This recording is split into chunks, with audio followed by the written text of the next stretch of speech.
Hello, and you're watching Claptrap. We're back again, and today we are going to show you the next episode, which is episode number 3, module number 1. If you remember, we have already done 1 and 2 episode of the module number 1. If you have not seen that, remember हमने description box में नीचे दिया हुआ है. Module number 1 में हमने बताया था आपको basic theory of interior design और इसके अलावा उसकी कुछ हिस्ट्री. एपिसोड नंबर 2 में हमने बात की थी 7 एलिमेंट्स की, जिसमें हमने बात किया था लाइट्स, स्पेस और पैटर्न, टेक्सचर्स, इन सब के बारे में.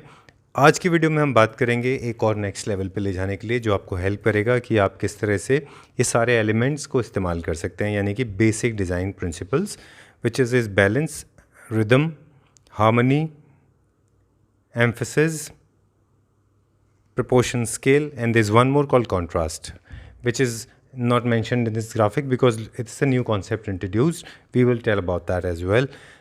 Friends, you must have seen, जब भी आप किसी स्पेस में एंट्री करते हैं तो उसमें एक अजीब सा एक सुकून होता है, अपने आप में एक बैलेंस होता है, एक स्टेबिलिटी होती है.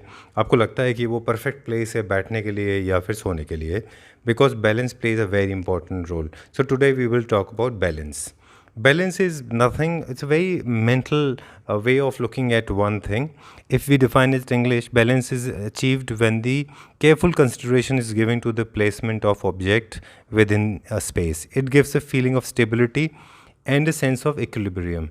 यानी कि आपको ये sense of stability देता है.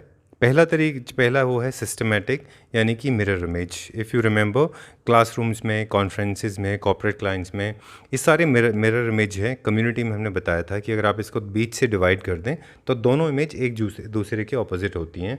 जैसे कि अगर आप 3 सीटर सोफ़ा रखते हैं, उसके ऑपोजिट एक और 3 सीटर रखते हैं, तो वो दोनों मिरर इमेज होती हैं. फॉर एग्ज़ाम्पल दिस वन, अगर इस बेडरूम को देखें तो इसमें आप देखेंगे कि अगर बीच से आप स्प्लिट कर दें बेड को, तो एक विंडो इधर है, एक विंडो इधर है. अगर वो मिरर है तो वो मिरर है. एक लैम्प शेड है, उधर भी एक लैम्प शेड है. लाइकवाइज कुशन कवर, आपके लिनन और table, side tables, everything is so balanced in terms of colours and placement. ये एक सेंस ऑफ स्टेबिलिटी देता है, आपको एक सुकून देता है, आपको बताता है कि आपका लाइफस्टाइल थोड़ा डिसिप्लिन्ड है और बहुत ही मैनेज्ड एंड ऑर्गेनाइज्ड है. अब भी बैलेंस को करने के कई सारे तरीके हैं. आप उसको wallpapers, paintings, lamp shades, linen, side table, furniture, textures, इनके थ्रू भी आप मिरर इमेज क्रिएट कर सकते हैं. लेकिन आपको, जब आप मिरर इमेज क्रिएट कर रहे होते हैं, तो आपको हर चीज़ की 2 ऑब्जेक्ट रखने होते हैं. For example lamp shades. इस इमेज में आप देखेंगे अभी जो हम आपको दिखा रहे हैं, इसमें कुशन्स भी बड़े अच्छे एग्जांपल है. कुशन्स भी बड़े बैलेंस्ड हैं, 3, 2, 1. अगर आप बीच से स्प्लिट करेंगे तो इक्वली 50% पार्ट में डिवाइड होता है. बहुत आम भाषा में इसको कहें कि अगर आप रूम को हेडबोर्ड की तरफ देखें तो आप रूम को 2 में स्प्लिट करके देख सकते हैं. इस तरह सिमेट्रिकली ये प्लेसमेंट होता है. सेम स्कीम आपके ड्राइंग रूम में सोफ़ाज़ के प्लेसमेंट को लेके भी होती है. जनरली लोग नहीं कर पाते उसको, इसका दूसरा पैटर्न है. अगर उसको उस तरह से नहीं करते तो ये दूसरा पैटर्न है. दिस कॉल सिमेट्रिकल, यानी कि informal way of doing it. जब आप सेम रेप्लिकेट नहीं करते हैं. For example in this display आप देख सकते हैं कि राइट हैंड साइड में एक लैम्प शेड है, लेफ्ट हैंड साइड में एक अलमीरा है, जो दोनों डिफरेंट है. इधर एक वार्डरोब है, इधर एक बुक शेल्फ है. यानी कि आपने उसको बैलेंस किया है with the equal size and also with the equal numbers. For example अगर आप ड्राइंग रूम में 2 सीटर सोफ़ा रखते हैं और आप दो ऑपोजिट में सिंगल सीट के 2 रखते हैं, तो वो भी एक बैलेंस क्रिएट होता है. ये थोड़ा कैजुअल होता है. अगर आप इसको कलर से बैलेंस करना चाहते हैं और पेंटिंग, अब बेडरूम में आप देखिए राइट में थोड़ा स्पेस ज़्यादा है, लेफ़्ट में स्पेस कम है, तो उन्होंने एक तरफ कलर्स को ज़्यादा हाईलाइट किया है. ये आपके कैजुअल लाइफस्टाइल को शो करता है. इससे लगता है कि आप जो लाइफस्टाइल जी रहे हैं वो थोड़ी सिंपल एंड ईजी गोइंग है, बहुत ज़्यादा रूटीन या डिसिप्लिन में नहीं है वो. ये कैजुअल लुक है, ये थोड़ा ट्रेंडी होता है. Now the third way of looking at the whole thing, एक और तरीका है, that's called the radical balance. ये उन लोगों के लिए है जो राउंड टेबल के डाइनिंग टेबल्स यूज़ करना चाहते हैं या सेंटर टेबल यूज़ करते हैं. इसको टेक्सचर्स के थ्रू, पैटर्न्स के थ्रू, कलर्स के थ्रू प्रॉपरली अरेंज किया जाता है. और ये था एग्जांपल डाइनिंग टेबल का. अब आपको बता दें कुछ एग्जांपल्स डाइनिंग टेबल के, जो आप स्क्रीन पे देख रहे हैं, कि आप इक्वल अमाउंट के चेयर्स रखिए वहाँ पे. सारे के सारे आपके चेयर्स बराबर साइज़ में होने चाहिए. और अगर आपने उनको प्रॉपरली रखा है और तो वो फिलिंग स्पेस बराबर होना चाहिए. ये एक रॉन्ग एग्जांपल है. अगर आपने इसको ऐसे रखा है तो ये गलत हो जाता है.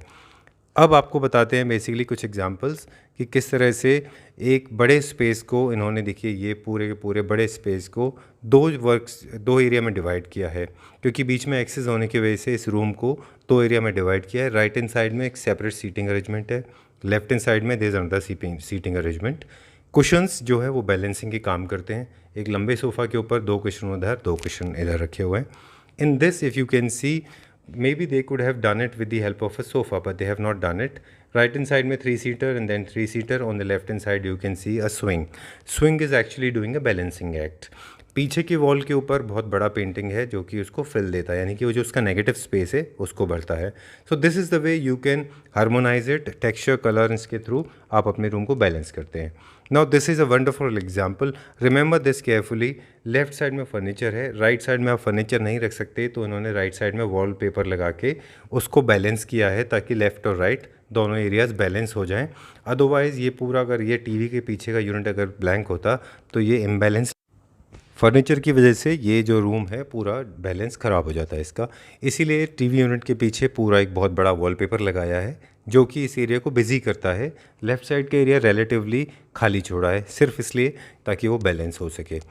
इसी तरह से आप देख सकते हैं, ये जो कुछ ग्राफिकल एग्जांपल्स हैं जहाँ पे आप देख पा रहे हैं, फिर से आपको रिमाइंड करा दें कि अगर आप सेम सिमेट्री फॉलो नहीं करना चाहते, लेकिन आपको याद रखना है अगर आप लेफ़्ट में कुछ रखते हैं तो सेम, अगर आप साइज़ में नहीं तो उसके छोटे या बड़े करके आप उसको बराबर रखते हैं। रेडिकल बैलेंस फिर से एक बार आपको रिमाइंड करा दें, सर्कुलर शेप के जहाँ पे भी आप ऑब्जेक्ट यूज़ करते हैं, स्पेशली डाइनिंग टेबल, वहाँ पे इनका इस्तेमाल होता है।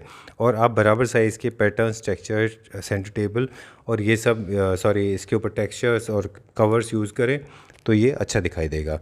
सो we hope you like this video and please remember this, observation is very important.